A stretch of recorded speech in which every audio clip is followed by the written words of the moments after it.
시청자 여러분 안녕하십니까? 지난 3월 20일 정부는 2025학년도 의과대학 학생 정원 대학별 배정 결과를 발표했습니다. 의대 정원을 제고해 달라며 단체 사직을 예고한 의대 교수들의 요구에도 정부는 비수도권 지역의 82%를 몰아준 정원 배분 계획을 확정했습니다. 서울은 한 명도 없습니다. 정부는 이번 결정이 의료개혁의 시작이라며 지방의료 강화를 위한 길이라고 설명했지만 전국 의과대학 교수님들은 줄사표를 던지며 거세게 반발하고 있습니다. 2025학년도 의과대학 정원 배정이 불러올 교육 현장의 변화와 전망 등에 대해서 자세히 짚어보도록 하겠습니다. 어서 오십시오. 자기소개 좀 부탁드리겠습니다. 반갑습니다. 저는 전 동아대학교 비뇨기과 교수 권헌영입니다. 반갑습니다. 반갑습니다. 저는 임종수입니다. 정부가 전국 의과대학 입학 정원을 2,000명 늘리는 방안과 입학 정원 확대에 이어 대학별 정원 배정까지 완료해서 세기를 박는 분위기입니다. 먼저 이 내용이 어떤 내용인지 좀 부탁드리겠습니다. 예, 지난 2004년 3월 20일 발표된 정부의 대학별 의대 정원 배정은 한마디로 비수도권에 올리란 배정입니다.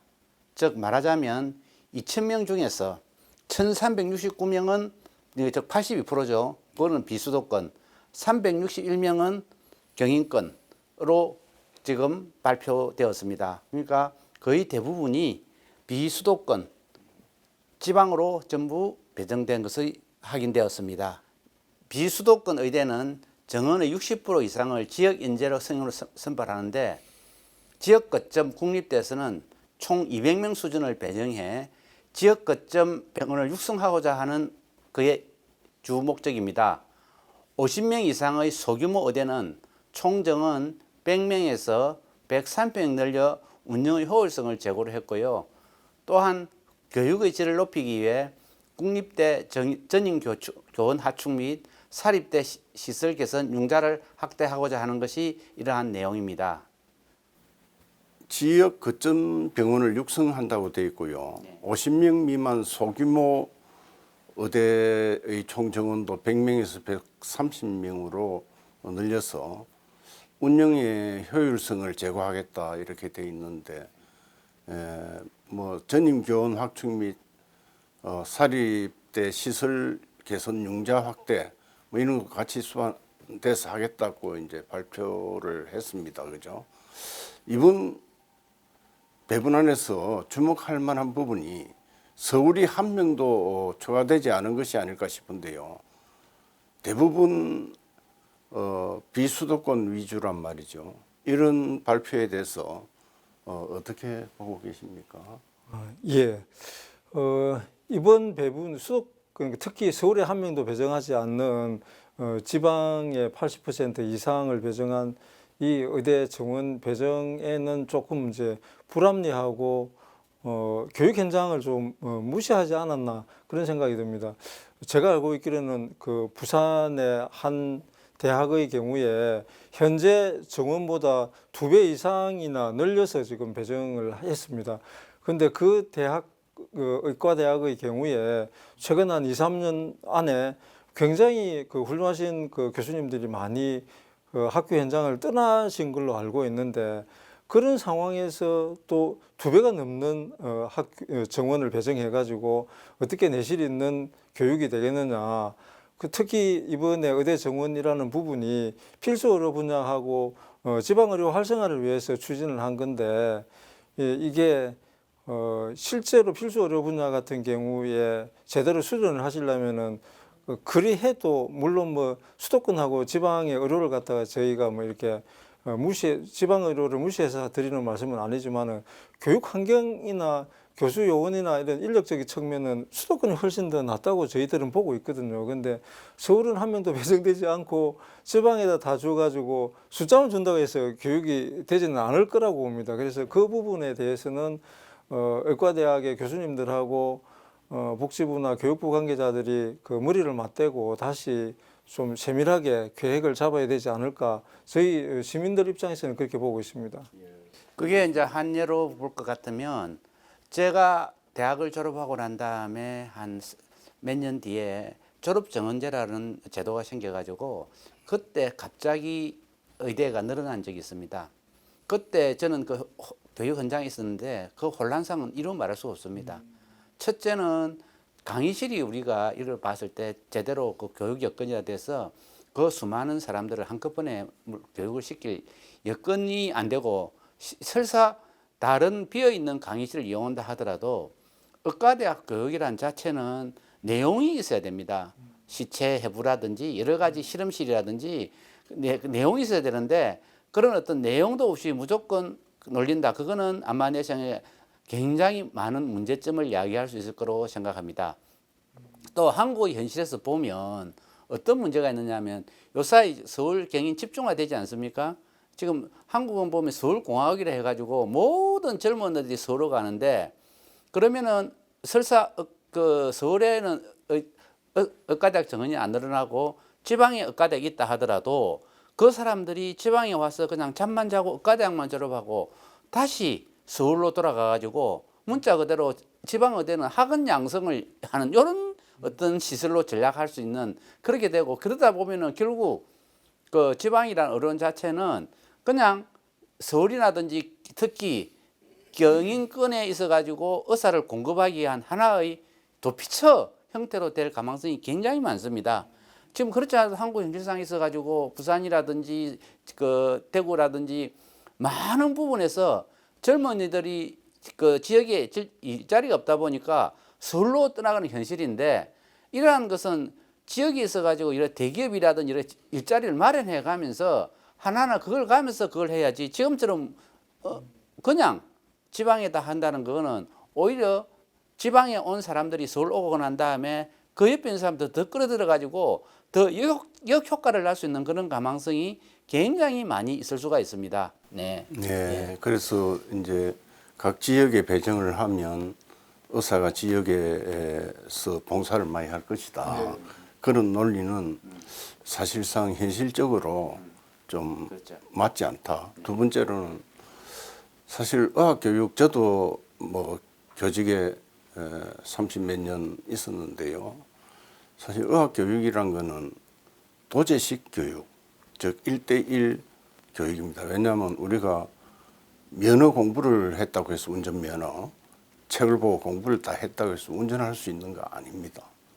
의료도 마찬가지로 공부를 하고 그다음에 실제로 운전을 하려면은 도제식 교육을 통해서 교육을 받아야 이 특히 사람의 생명을 다루는 직업이기 때문에 그 엄격한 교육을 받아야 되고 그래서 이제 그 뭐 해부라든지 뭐 등등 이런 실습도 있고요. 두 번째로는 요즘은 이제 첨단 기술이 발전이 돼서 그 시뮬레이션 기구들을 통해서 교육도 많이 시킵니다. 근데 그 기구들이 엄청나게 비쌉니다. 그래서 지금 이게 그다음에 교수 요원 확보도 사실 쉽지 않은 문제거든요. 교수 요원을 한 명 키우려면은 우리가 대학에서 제대로 된 교수 요원을 키우려면은 뭐 간단하게 설명을 해서 의과대학 6년 졸업하고 인턴 1년 하고 그다음에 레지던트 3, 4년 하고 펠로우 2년 하고 그러면 이제 겨우 조교수나 이렇게 됩니다. 거기서 또 다시 자기 그 개발 과정과 여러 가지 그 연구 과정을 거쳐서 박사학위도 물론 기본적으로 있어야 되고요. 그러니까 이 좋은 교수가 한 명 생기는 데는 수십 년이 걸립니다. 그래서 교수를 늘리면 되지 이런 거는 정말 가당찮은 일이라 생각이 되고요. 그 교수가 의과대학 교수가 그렇게 뭐 간단하게 될 수만 있으면 참 좋은데 그건 좀 어렵다. 이런 부분이 있을 수 있을 것 같습니다. 저도 사회자님 그 주장에는 충분히 공감을 하면서도 어쨌든 이번에 이 전공의 사직 파동에 놓고 보면은 이제 오랫동안 이제 이렇게 저희 뿌리 내려져 온 도제 방식의 이제 의사 교육의 문제가 한꺼번에 이렇게 돌출된 거 아닌가 저희들은 그렇게 보고 있거든요. 그래서 지금 뭐 빅데이터를 활용한 뭐 AI 이런 부분들하고 그리고 3D 동영상 이런 걸 다 이제 감안을 하면은 많은 부분을 이제 그렇게 사람과 사람 1대1 방식이 아니고 이제 프로그램화된 그러니까 빅데이터를 활용한 뭐 프로그램화된 걸로 가지고 한 명의 교수 밑에 수십 명이 똑같은 효과를 볼 수 있는 교육 효과를 볼 수 있는 그런 교육 프로그램도 가능하지 않을까 좀 조심스럽게 그렇게 전망은 해봅니다. 당장은 그렇게 되지 않는다 하더라도 그래서 그런 부분들은 차츰 기술 발달에 따라가 조금 해소되지 않을까 싶습니다. 그리고 언제까지나 이 도제 방식의 의사 교육이 이루어진다고 하면은 그 의사 한 명 탄생하는데 한 15년씩 이렇게 걸리고 그러기 때문에 그분들이 15년 그 교육 훈련을 받으면서 개인의 삶이 사실 망가지지 않습니까? 그렇습니다. 네. 그런 점도 있고 네네. 또 굉장히 어려운 점이 있는데 혹시 뭐 공 교수님 예, 우리 원장님 아주 좋은 말 해주는데요. 저의 경우만 하더라도 의과대학 졸업하고 난 다음에 인턴을 거치고 레지던트 과정을 거치고 또 군대도 갔다고 저 같은 경우는 미국에서 펠로를 했거든요. 그러면은 미국에 가서 정식적으로 펠로 보고 전 세계의 어떤 그런 시스템을 보고 한 교수가 우리가 나무를 본다 하더라도 그 좋은 나무 밑에서 좋은 나무가 자라는 거지 나쁜 나무 밑에서는 잘 자라지가 않습니다. 그러면은 정말로 훌륭한 그 교수가 되기 위해서는 10년이 아니라 15년, 20년 특히 외과에서 수술하는 파트의 경우에 있어서는 자기가 그 수술에서 익숙되는 데만 해도 그걸 갖다 흔히 말해서 학습 커버라고 하는데요. 그것만 해도 몇 년이 걸립니다. 그러면 실제로 보면은 그게 한 적어도 교수 한 명이 탄생하기 위해서는 15년 정도 있으면서 거기서 또 익숙해야 되는데 저 같은 경우에 있어서도 그럼 거기에 대해서 진짜 그 공부를 해서 희생할 경우에 있어서는 또 가정은 어떻게 됩니까? 지금처럼 우리 시대는 가정에 다행히 사모님들이 남편이 바깥에 나가지고 이해를 했죠. 뭐 저 같은 경우도 제 아내가 제가 아내를 사랑합니다만은 제 아내가 엄청나게 많이 참았죠. 밤낮없이 공부하고 일하고 그러면 그러면 한 교수가 엄청난 그 고성의 각고에서 태어나는데 지금처럼 이렇게 주 40시간 했을 경우에 있어서는 과연 그 사람들의 훌륭한 그 교육이 과연 제대로 이루어질지 그리고 또 아까도 했지만 의료라는 거는 우리가 하나의 기술도 필요하지만 인성이라는 게 필요하고 사회에 봉사할 수 있는 이런 또 각종 그 맺히는 역사가 맺기 때문에 한 사람의 의사를 바로 키우기 위해서는 지식만 키워서는 안 됩니다.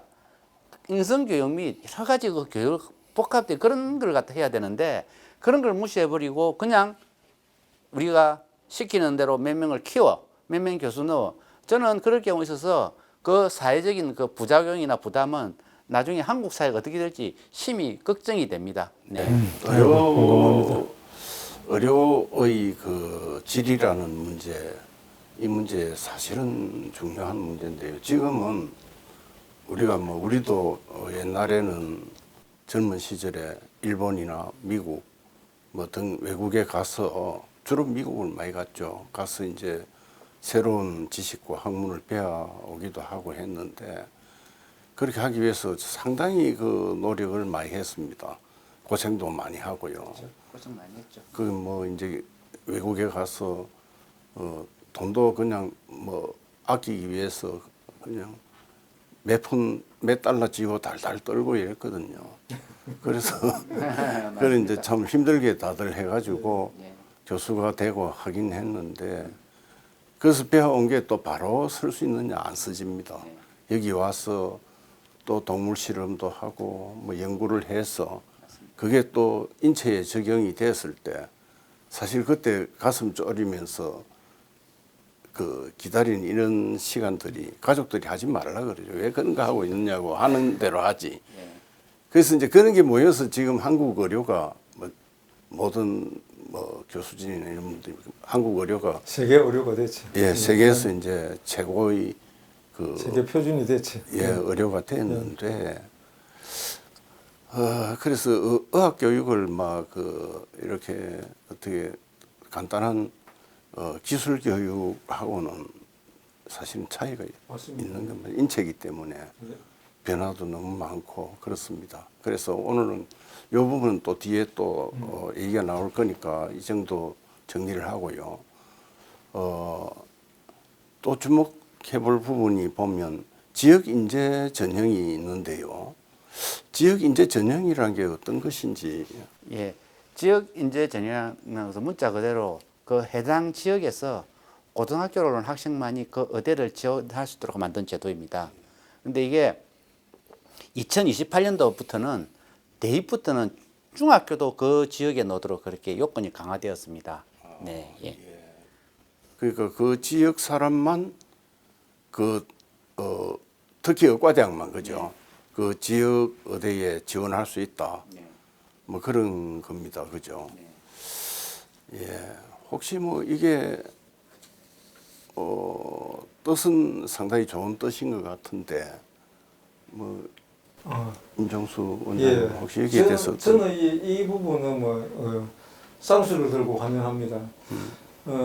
의대 정원 확대가 지역 인재 어쨌든 의대 정원 확대하면서 지역 인재 전형을 선발하겠다고 그 정부에서도 발표를 했고 그게 덩달아서 그 해당되는 지방에 있는 각 의과대학을 보유하고 있는 각 대학의 총장님들도 60% 이상을 지역 인재 전형 방식으로 선발하겠다고 같이 화답을 한 걸로 알고 있습니다.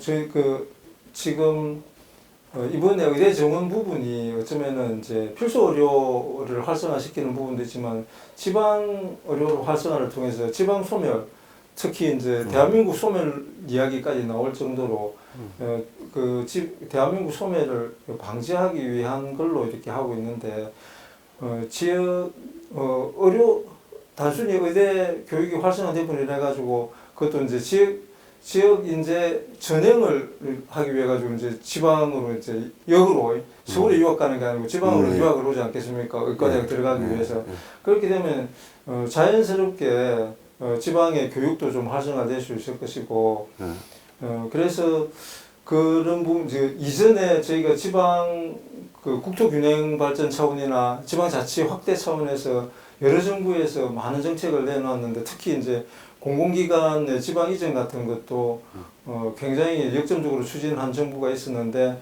결국은 그게 이제 내실을 맺지를 못하고 있는 거는 그 이제 공공기관에 근무하는 종사자들이 자녀교육을 염려해 가지고 굉장히 두 집 살림을 하거나 뭐 이런 식으로 돼 가지고 못했지 않습니까? 근데 이제 저런 식으로 이제 의과대학 정원을 늘려 가지고 어쨌든 현재로서는 의대에 광풍이라고 할 정도로 관심들이 많이 있으니까 그 이제 자연스럽게 공공기관에 근무하는 사람들도 더 적극적으로 지방에 이제 아예 이사를 해가지고 자녀를 위해 가지고 더 적극적인 교육을 펼치고 그렇게 함으로 인해 가지고 지방 소멸을 걱정해야 될 부분들이 오히려 이게 계기가 돼 가지고 지방이 좀 활성화되고 국토도 좀 수도권 집중이 아니고 지방하고 같이 이제 상생할 수 있는 그런 것도 모색이 가능하지 않을까 그런 측면으로는 좀 환영하는 입장입니다. 지금 의료계와 당국의 그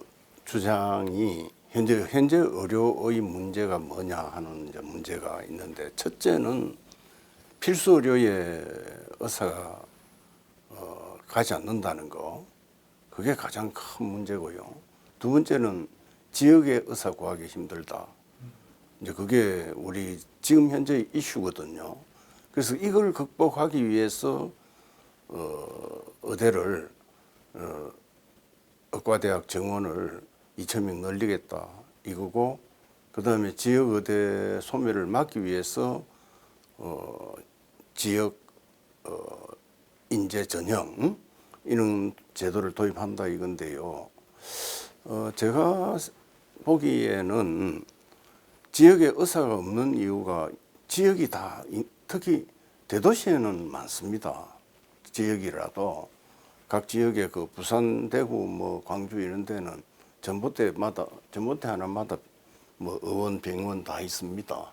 있는데 저 시골에 사실은 없는 게 사실이거든요. 그런데 시골에 의사가 안 가는 이유가 거기서 공부를 안 해서가 아니고 보면은 그 인구가 없습니다.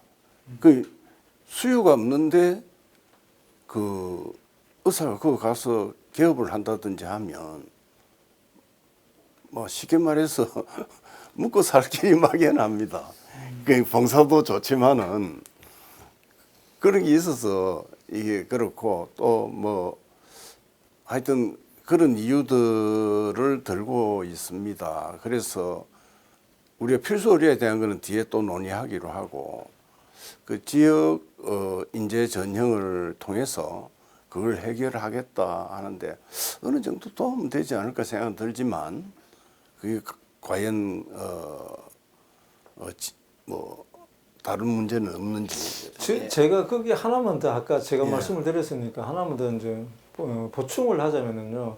단순히 이제 의대 선발 방식에서 지역 인재 전형 방식을 도입하는 거에 더해서 어쨌든 저 지역 인재 전형 방식으로 의과대학에 들어온 사람은 어쨌든 그 관할지 의과대학이 있는 그 관할 지역에서 일정 기간 그 복무할 수 있는 의사로서 복무할 수 있는 그는 이제 의사의 이제 그 공공성 부분, 공공적인 역할 부분을 갖다 좀 강화하는 걸로 해가지고 어쨌든 이 지방이 지금 이제 정부에서 지방의과대학에 집중적으로 의대 정원된 그 숫자를 갖다가 강제 배정을 한 데는 어쨌든 지역 의료를 살리기 위해서 하는 건데 그러면은 졸업하고 나면은 쪼르륵 다 이제 서울로 올라가게 하서는 안 된다는 거죠. 그러면은 그런 부분은 물론 이제 헌법에 위반되는지 현행 법률에 위반이 되는지 그런 부분들은 또 나중에 정치권 특히 국회 차원에서 좀 논의가 돼야 될 부분들이 있다고 저는 봅니다. 그 일제시대도 무슨 뭐 지금은 없어졌습니다만은 한지의사 제도라는 게 있어가지고 특정 지역에서는 의사로서 의료 활동을 할 수 있지만은 그 자기 허용된 범위를 벗어나면은 또 할 수 없는 그런 게 있었다고 저는 들었거든요. 예. 그게 이제 일본 사람들 제도인데 일본인들은 의사가 모자랐습니다 한때. 모자라고 하니까 우리나라 의사들을 일본에 들어와서 의료 활동을 할 수 있게 한시적 면허를 주면서 한지 의사라는 면허를 줬습니다. 그러니까 어떤 뭐 나고야면 나고야, 고베면 고베에서 한정해서 의사를 해다오. 그러다가 일본이 모자라서 이제 의대생을 많이 늘렸는데 최근에 듣기로는 일본도 이제 의사 수가 과잉이 돼서 의과대학의 학생 수를 줄이고 있다. 한때 미국도 의사가 모자라서 세계 각국으로부터 우수한 인재를 막 받아들였는데 또 의사가 남아도니까 정부에서 돈을 주고 의대생들을 왜 돈을 주느냐 하면 기존에 뽑혀 있는 교수라든지 이런 분들에 대한 그 정리가 안 되거든요. 그래서 정부에서 돈을 대주고 정원을 줄인 적도 있습니다. 그래서 현재 우리가 뭐 비수도권 의대 한지 의사 이런 얘기들이 나오는데 이거는 사실 검토는 해볼 만한데 이게 이제 금방 말씀하신 것처럼 현실성이 있을런지 하는 법적으로 해가지고 그죠? 그 한번 생각해 봐야 될 것 같습니다. 알겠습니다. 우리 공 교수님 뭐 거기에 대해서 다른 의견이 있으십니까? 지방유학시대가 열린다고 하지만 최근에 모 회사에서 대구 구미에 큰 반도체 회사를 갖다가 차리를 하는데 그때 서울 수도권 이유 중에 하나가 취업의 남방 한계선이라는 희한한 어떤 그래 가지고 사실은 눈에 보이지 않는 그런 이 있어가지고 젊은이들이 왜 서울로 가느냐, 이쁘고 머리 좋은 사람들이 서울로 가다 보니까 지방에 있으면 첫째 취직도 안 될 뿐만 아니고 결혼을 못 하는 겁니다. 그러다 보니까 좀 서울에 어째서 가는데 지방에 역시 마찬가지로 지방에 관련돼서는 가감한 세금이라든지 또한 여러 가지 기업들이 올 수 있는 인센티브를 줘가지고 그런 걸 갖다가 일단은 기업이라든지 젊은이들이 활동을 많이 하고 의사 이상으로 벌 수 있는 그런 대기업의 어떤 게 많은 걸 유치하는 그게 중요하지. 지금 이처럼 의과장 의사만들 같은 경우는 취업 한계선이라는 또 난방행에서는 희한한 그게 또 걸려가지고 아마 여기 공부만 하고 거의 다 올라가지 않을까 그런 생각이 듭니다. 추측컨대 그렇다 이 네, 말씀입니다. 네, 예. 그래서 이제 사실은 뭐 그 문제는 그 정도 해두고요. 이렇게 이제 뭐 의과대학이 2,000명 늘어나고 하면 안 그래도 지금 의대 선호도가 높습니다. 지금 우리나라에서는. 그래서 이게 이제 2,000명이 늘어나 버리면 자연계열의 거기 서울대학 자연계열 한 해 학생 수보다도 많다 하더라고요. 그래서 이게 자연계열의 어떤 문제가 생기지 않을까 하는 이런 우려가 있습니다.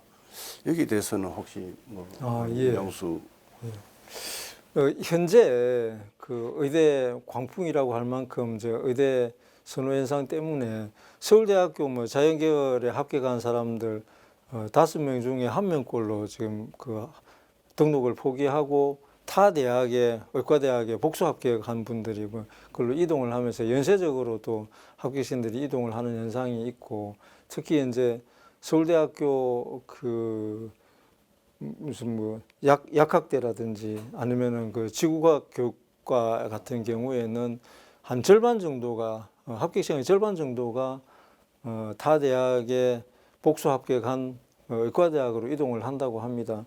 그래서 2,000명이 만일 이제 의대생들이 정원이 되면은 그 부분들이 더 이제 연쇄적으로 서울대학에 그치지 않고 뭐 그 다음에 서울에 있는 유명 대학들 모두 이제 해가 적용이 됨으로 인해 가지고 줄줄이 이제 뭐 이동이 있지 않겠습니까? 그 입학생들 의대를 가기 위해 가지고 포기하면은 그 다음 순위에 있는데 또 올라가고 뭐 그런 식으로 연쇄 이동이 있을 수 있는데 이 또한 저는 그 결국 물론 제가 이렇게 말씀드리면 저 사람 너무 좀 과격한 생각 아니야 이렇게 말씀을 하실 수 있을지는 모르겠는데 교육도 일단 그 시장 논리에 이 벗어나서 교육만 이렇게 돌아가는 법칙은 없다고 저희는 보거든요. 그래서 그러면은 의대에 집중을 했다가 그러면은 의사들도 많이 배출이 되고 그러면 경쟁이 치열해져 가지고 자연히 또 한때 소외돼 가지고 이제 외면했던 자연과학 그 과학 분야, 기초과학 분야 이런 데에서도 나중에 굉장히 그 대우가 좋은 일자리들이 생길 수가 있고 그래서 그런 부분들이 자연스럽게 아마 조율이 될 거라고 그래서 크게 걱정을 안 해도 된다. 그 시장이 결국 뭐 시장이 그걸 조율을 할 거다. 제가 이제 불어불문과를 나왔습니다. 당시 제가 입학할 때만 해도 인문대학이라는 거는 대학 학문의 기초학문이라고 생각해가지고 절대 폐과를 생각하지는 않았는데 지금 제가 다니는 과가 없어졌습니다. 아, 그렇습니다. 네, 예. 예, 그 아마 의대도 일시적으로는 뭐 자연계 이탈 현상이 염려가 안 되는 건 아닌데 그렇기 때문에 서울대학교 기초과학연구 원장님께서 어제 한 언론을 통해서 말씀을 하셨더라고요.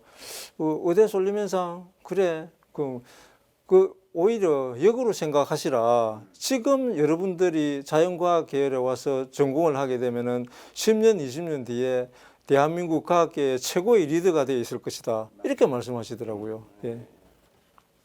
예, 그 혹시 권 교수님 뭐 거기에 대해서 다른 저도 그 의견에 일치하는데요.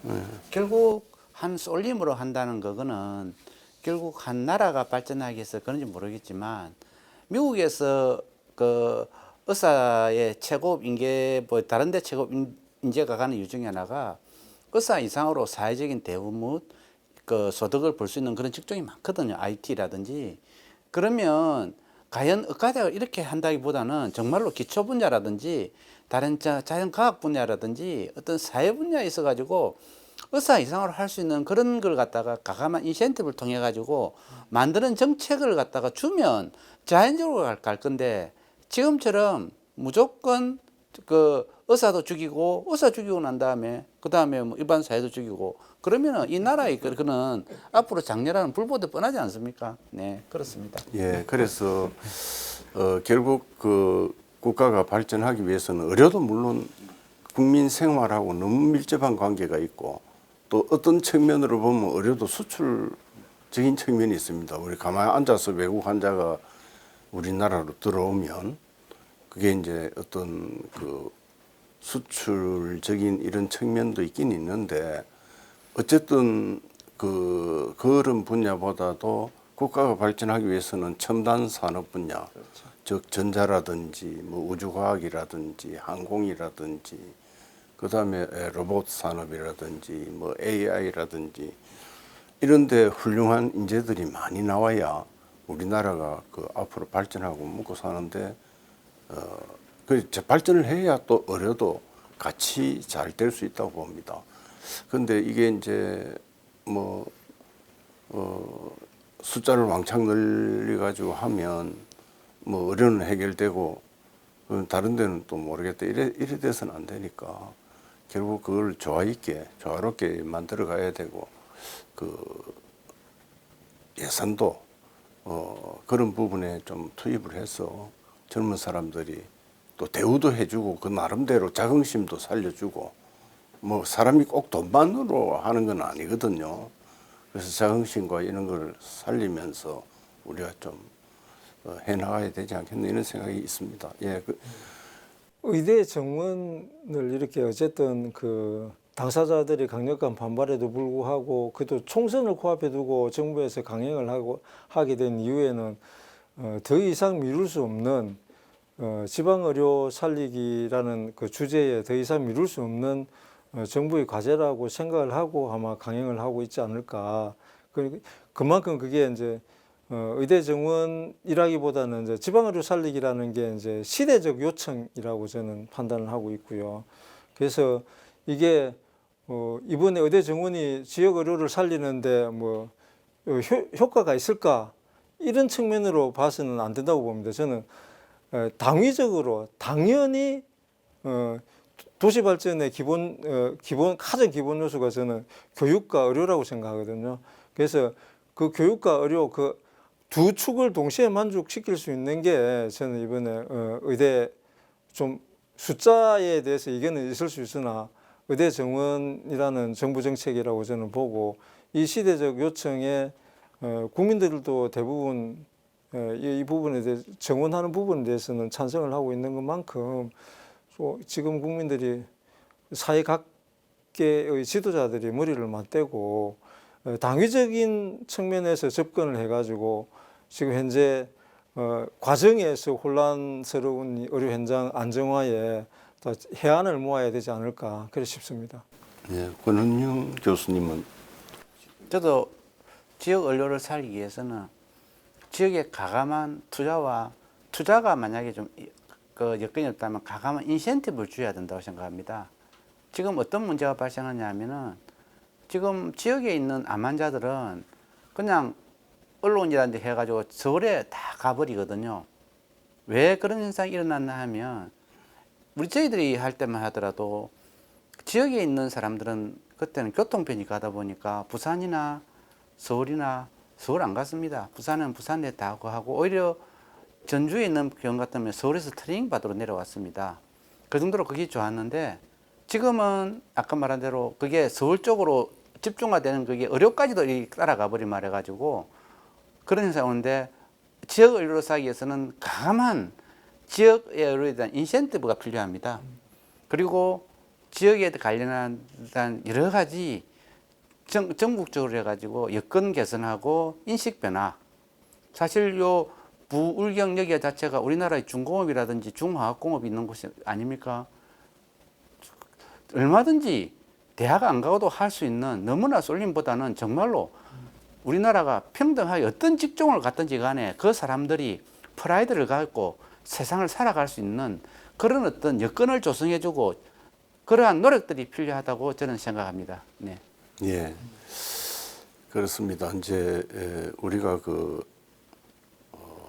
지역 의료를 살리기 위한 방안은 뭐 여러 가지 각도에서 볼 수 있을 걸로 생각을 합니다. 그래서 정원을 배정을 많이 한다든지 이런 것도 한 방법이라고 생각은 되고요. 그러나 우리가 그 적정한 수를 어떻게 할 거냐 하는 거는 한번 생각을 해봐야 됩니다. 그래서 지금 우리가 각 지역에 그 한 50명 뭐 이렇게 되는 의대에서 130명으로 늘고 또 한 7, 80명 되던 의과대학이 뭐 200명으로 늘어나 버리고 이렇게 늘어난 학생들을 지역 대학에서 가르칠 수 있는 여건이 되는지 우리 권은영 교수님께서 아까 원장님이 굉장히 좋은 지적을 했는데 의과대학 교육이라는 것 자체는 1:1로 그냥 산술적으로 갖다 놓는 게 아닙니다. 그 한 사람의 의사를 만들기 위해서는 그 수많은 충실한 내용, 저 다른 지역에는 뭐 의과대학이 자기가 의과대학만 만들어 놓고 부실하게 하다가 망했지 않습니까? 의사 만드는 교육 자체는 세부라든지 시설이라든지 거기에 대한 수많은 기자, 수많은 내실이 필요한 거지 그냥 뚝딱 하루아침에 그럼 예를 들자면은 오늘 운전면허증을 땄다. 원장님 같으면 오늘 운전면허증을 딴 사람이 20년 패스트 드라이브를 갔을 거라고 생각하십니까? 그건 안 되죠. 그러니까요. 그게 그렇게 20년 이상의 패스트 드라이브를 만들기 위해서는 초보 운전 시절부터 아주 여러 가지 교육을 갖다 통해 가지고 만드는 거지. 뭐 예를 들자면은 뭐 운전면허 시험 칠 때 그 운전면허 시험자 하는 것처럼 그냥 필기시험 합격했다 해가지고 운전해 줍니까? 아니잖아요. 여러 가지 거기에 대해서 자동차 구조를 이해되고 길도 이해해야 되고 다 이해를 해야 되는데 자동차는 할 거지만은 의사는 사람 생명을 다루는 것입니다. 그 생명을 다루는 사람 앞에 초보 운전식으로 그런 식으로 한다는 그거는 앞으로 어떤 결과일지 그거는 저는 심히 걱정이 됩니다. 네. 예. 우리 임정수 원장님. 저도 지방 위주로 지금 그 의대 정원을 배정한 부분에 대해서 좀 걱정스럽습니다. 전공의 사직 파동 한 달 만에 이제 수백억짜리 마이너스 통장을 만들어야 할 정도로 그 우리나라 그 상급 종합병원 특히 대학병원들의 경영 상황이 그렇게 방만해서 그런지는 알 수 없으나 열악한데 게다가 이제 특히 지방의 경우에는 뭐 벚꽃 피는 순서대로 뭐 지방 대학이 문을 닫을 거라고 뭐 그렇게 전망을 하고 있는데 의과대학인들 정원을 해준들 그게 종합대학의 한 일부분인데 그게 종합대학 전체가 흔들려 버리면 의대 자체도 또 흔들리게 될 것이고 게다가 지금 요번 전공의 파동으로 보시다시피 대학병원들의 경영 상황들이 형편없이 좋지 않은 걸로 드러나 있는데 결국 이러면은 그 늘어난 2,000명에 대한 의사를 갖다 교육하기 위해서는 정부 재정이 잔뜩 투입이 돼야 된다는 이야기거든요. 그래서 그런 부분들을 다 고려해서 정부가 2,000명을 한꺼번에 하겠다고 하신 건지 제 생각에는 지금쯤 특히 이제 사회자님도 이제 부산대학교 병원에 병원장을 하셨고 또 권은영 선생님 같은 경우는 동아대학교에서 또 학생들을 가르치고 그 대학병원에서 많은 환자를 돌보고 하셨는데 지금 이 시점에 과연 대학 당국이 아니고 의과대학에서 학생들을 가르치고 환자들을 진료해 직접 해보신 분으로서 이 현재 한 해 2,000명 정원 이분이 적정한가? 적정선이 과연 그럼 몇 명인가? 그런 것도 한번 말씀해 주셨으면 좋겠습니다. 저희 그렇죠. 좀 깝깝합니다. 자꾸 예. 이 사태가 길어지면은 예. 정말 이제 위기거든요. 정말 좋은 지적을 하셨는데 사실 이 대학병원들이 지금 빚을 막 내고 있습니다. 왜냐하면 전공의들이 우리나라의 더 얘기가 복잡해진데 의료보험 구조가 의료보험 진료를 하면 병원이 적자를 보는 구조로 돼 있습니다. 이게 왜냐하면은 원가의 90%다 뭐 이런 얘기를 하거든요. 보통 우리가 사업이나 뭐 이런 거는 원가의 2배 아니면 최소한 1.5배는 남아야 뭐 이런저런 리스크 관리도 하고 직원들 봉급도 주고 무엇이 되는데 이 업은 우리나라는 특수한 환경이 즉 의료보험제도라는 이런 전국민 의료보험제도가 들어와서 딱 정해진 틀 안에서 국가가 통제하는 의료입니다. 이게 그냥 형태는 개인이 자유롭게 하는 형태를 띠고 있지만 사실상 그 약을 쓰는 것부터 시작해서 돈을 받는 것까지 수가까지 전부 정부에서 통제하는 의료거든요. 그 비급여만 그 일부가 제외되어 있습니다. 그래서 이런 것 때문에 사실은 특히 그 필수 의료 중심으로 본다면 하면 할수록 손해입니다. 그러면 어떻게 봉급 주고 다 살아가느냐? 사실은 그 일부 비급여 그러니까 보험에 해당되지 않는 진료가 있기 때문에 그걸 통해서 명맥을 유지해 왔는데 이번에는 이런 사태가 벌어지면서 제가 듣기로도 대학병원들이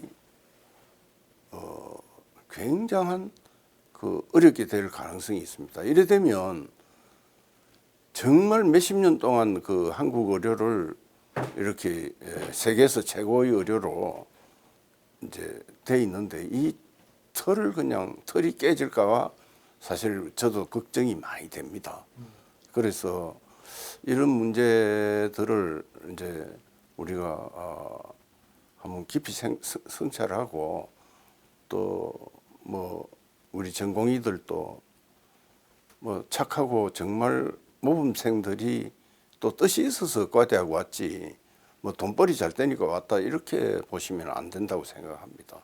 사람 다 착하고 선량하고 이런 공부 잘하고 하는 사람들이 의대를 왔기 때문에 이 사람들 보는 시각이 오죽하면 이 사람들이 나갔겠나 하는 것도 한번 생각을 해봐야 되는 거 알겠나. 그래서 우리가 그렇다고 무조건 뭐 이렇게 해서는 안 되고 파업을 한다든지 이런 건 안 되고 좀 정부와 우리가 어떤 합리적인 선에서 뭐 해결이 돼야 될 거라고 봅니다. 그래서 그 점에서 말씀 한번 해주시죠. 아니 그래서 제가 이제 구체적으로 그 뭐 몇 명이 그러면 되면은 좀 그런 대로 좀 의료계에서 받아줄까. 지금 제가 보기에는 지금 의료계하고 정부가 우리나라는 지금 거의 뭐 불통 팬데믹이 아닌가 이런 생각이 들 정도로 지금 소통이 안 되거든요.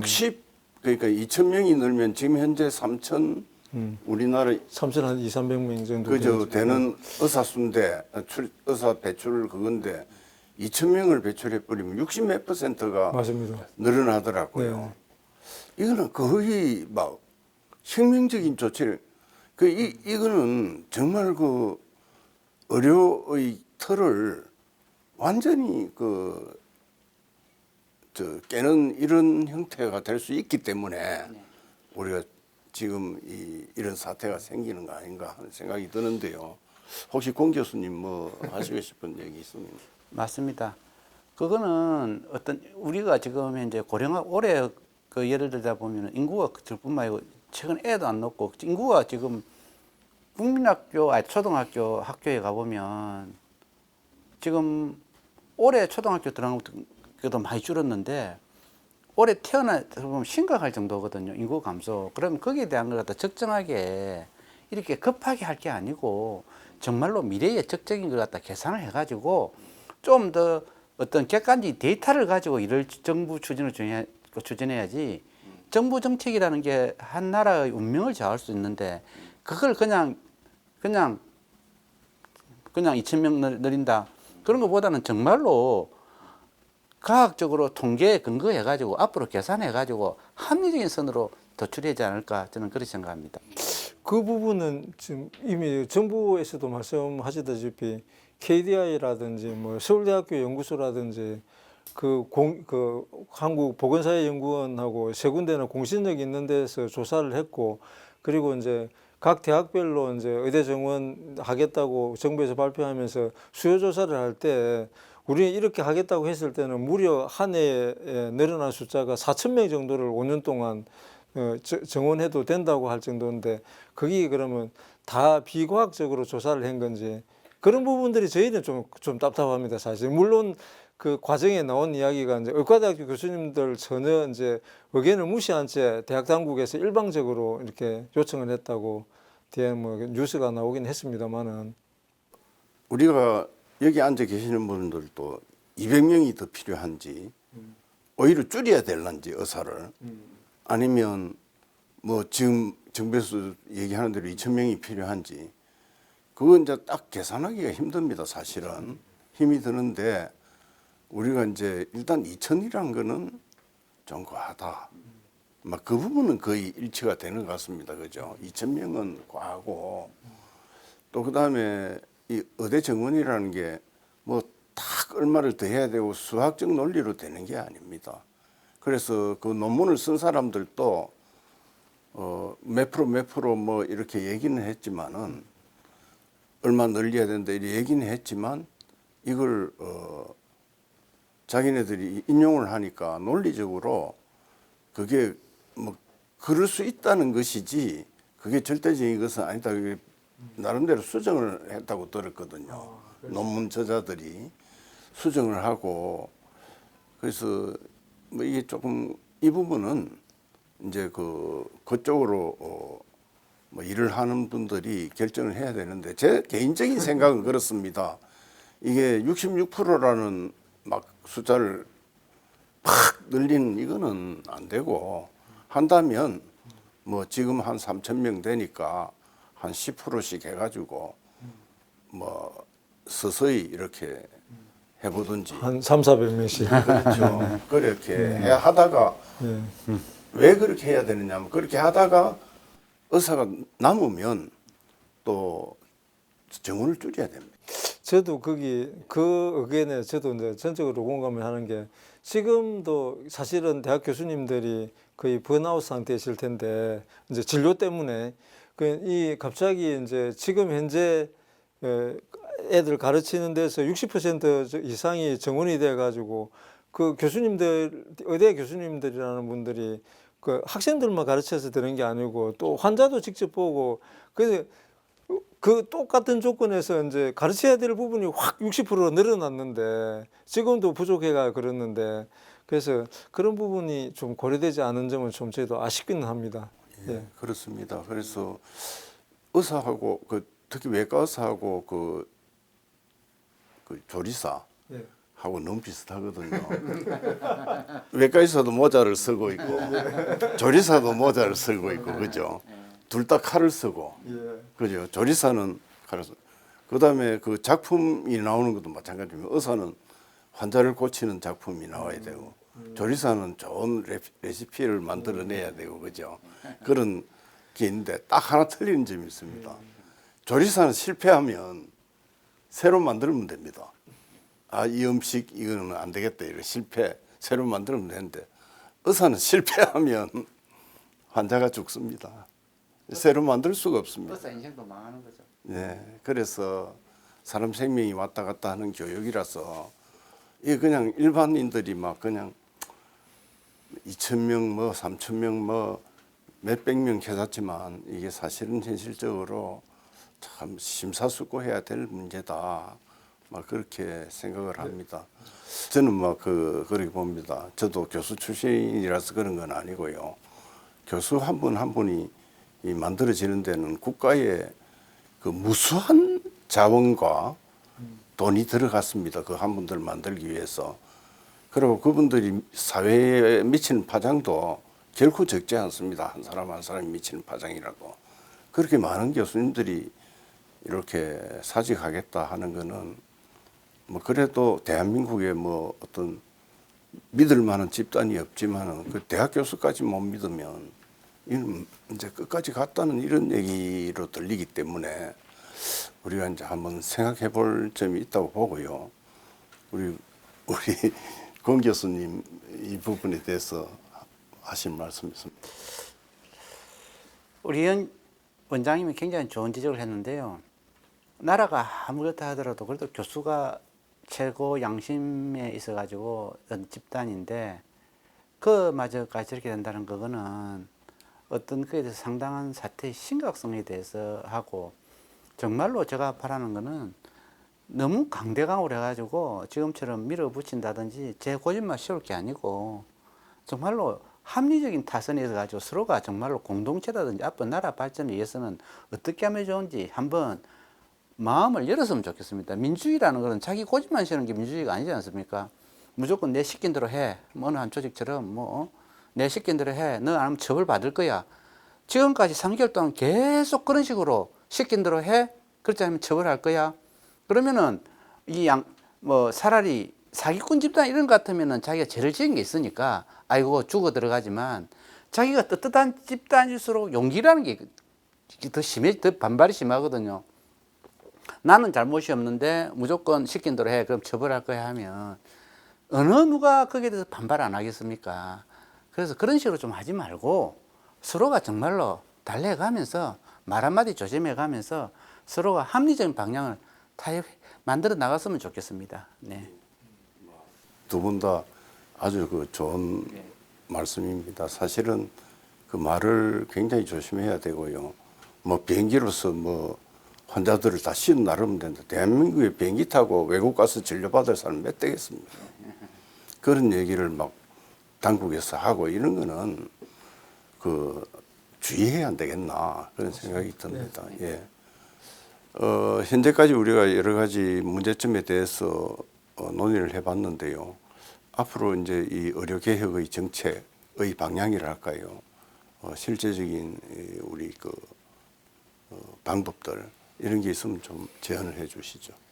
우리 원장님이 아주 좋은 지적을 했듯이 우리 빅5를 비롯한 우리나라의 대학병원에 있어가지고 정말 흐른 숫가로 유지된 이유는 아주 양질의 노동력 전공의를 갖다 아주 쌍급에 그것도 아주 우리가 하면 염전노예를 부를 정도로 정말로 너무나 많은 노력으로 인해 가지고 유지가 되고 있을 뿐만 아니고 실제 의과대학 교수는 일반 교수와 달리 N 장르입니다. 학생들 강의해야죠. 일반 교수님. 거기다가 대학병원 진료해야죠. 수술은 수술해야죠. 그 다음에 연구에서 실험을 또 해야 됩니다. 완전히 N 장르거든요. 저도 대학병원에 있었지만은 제 아내가 저한테 하는 말이 항상 뿐만이었습니다. 가정부 내팽개치 우리 아까도 이야기했지만은 개인의 삶보다도 사회 공동체를 위해서 희생한 세대거든요. 그런 거는 다 그때 시대지만 지금 이 세대에 그렇게는 못할 겁니다. 그러면 그런 의과대학 교수님이나 전공의들의 그 희생을 바탕으로 지금 한국 의료가 되어 있는데 그걸 깡그리 무시해버리고 그냥 처벌 지어 나가겠다. 그분들이 가만히 있겠습니까? 저는 절대 가만히 있을 거라 생각합니다. 그래서 해결하기 위해서는 아까도 이야기했지만은 나름대로 아까 말한 대로 국가에서 여러 가지 좀 단순하게 생각하지 말고 왜냐하면은 저우 플러스 저도 중요하지만 그분들에 대해서 아까 자존심이랄까 사회적인 그것도 사실 아까 우리 원장님이 얘기했듯이 이 세상 사는 게 물론 돈만간 세상 사는 게 아니거든요. 저도 대학 교수를 했지만 자긍심이 있는데 그런 걸 갖다 할 수 있는 그런 걸 분위기를 만들어 줘야 되는 거지. 지금처럼 해라 뭐 해. 그래서 시키자면 처벌할 거야. 그럼 정말로 그 고생하고 있는 사람들이 딱 지금 이야기하는 게 그럼 법대로 하겠다. 법대로 하면은 하루 이틀 시간 근무하면서 그 사이에 진료하고 강의하고 실험하고 원장님 같으면 하루 이틀 시간 내가 가겠습니까? 불가능합니다. 그래서 정말로 너무 그런 식으로 강반제적으로 좀 밀어붙이지 말고 서로가 좀 합리적인 선에서 좀 서로가 받아들일 수 있는 그런 걸 갖다가 제시했으면 좋겠습니다. 이상입니다. 네, 뭐 대체로 들어보니까 이제 그 의료 개혁에 대해서 뭐 반대하는 건 아니고, 그죠? 또 좀 합리적인 방안에서 해결이 됐으면 하고 있습니다. 제가 생각할 때도 이 의료 개혁의 얘기가 나온 본질이 이제 그 아까 말씀드린 것처럼 여러 가지가 있는데 수가라든지 뭐 여러 가지 문제가 있는데 그 두 가지 즉 필수 의료의 부족 현상 왜 그거는 뭐 다 알지 않습니까? 이제 하도 얘기가 됐기 때문에 수가가 책정이 잘 안 돼 있고 의료 사고 위험성이 지난번에 그 이화여대에서 신생아 사고 나고 난 뒤에 소아과 지원자 다 줄었다는 거 아닙니까? 맞습니다. 예, 그 의료사고 문제. 또 외과도 마찬가지입니다. 한 번씩 그 하고 나면 체중이 확 빠지고 사람이 그냥 뭐 스트레스를 너무 받아가지고 그런 힘든 일이라서 그런 건데 그 부분들을 어떻게 할 거냐 하는 문제. 두 번째로는 그 지역도 사실은 제가 생각할 때는 대구에 뭐 의료가 모자랐는데 이런 생각 안 듭니다. 그럼 뭐 서울 가고 하는 사람들은 자기 가고 싶어서 가는 거지 의료가 안 돼서 가는 건 아니거든요. 자기가 가고 싶어서 간다. 그래서 저 시골에 이런 의료들이 이제 모자라는 건 사실인데 우리나라가 거기 인구가 없습니다. 없는 인구에 의사가 들어가서 기업을 하든지 뭘 하면 거기 살 수가 없거든요. 그래서 그 시골이나 이런 문제들은 다른 어떤 제도나 교통이라든지 그 보호 시스템이라든지 뭐 이런 걸 통해서 이제 한번 생각을 해봐야 되고요. 그런데 의사가 가면 참 좋겠죠. 좋은데 그거는 이제 우리 공공보건의료 이런 걸 통해서 해결해야 되지 않겠나 뭐 그런 생각이 듭니다. 사실 뭐 오늘 이렇게 토론해 주셔서 감사드리고요. 오늘 말씀은 여기까지 듣겠습니다. 최대 쟁점인 의대 정원 확대를 놓고 여전히 평행선을 의정 갈등이 또 언제 봉합될지 아직 좀 불투명한 상황이지만 의학교육 현장에까지 혼란을 주지 않도록 이런 신중한 대책이 마련되기를 기대합니다. 지금까지 이슈 팡팡이었습니다. 감사합니다. 고맙습니다.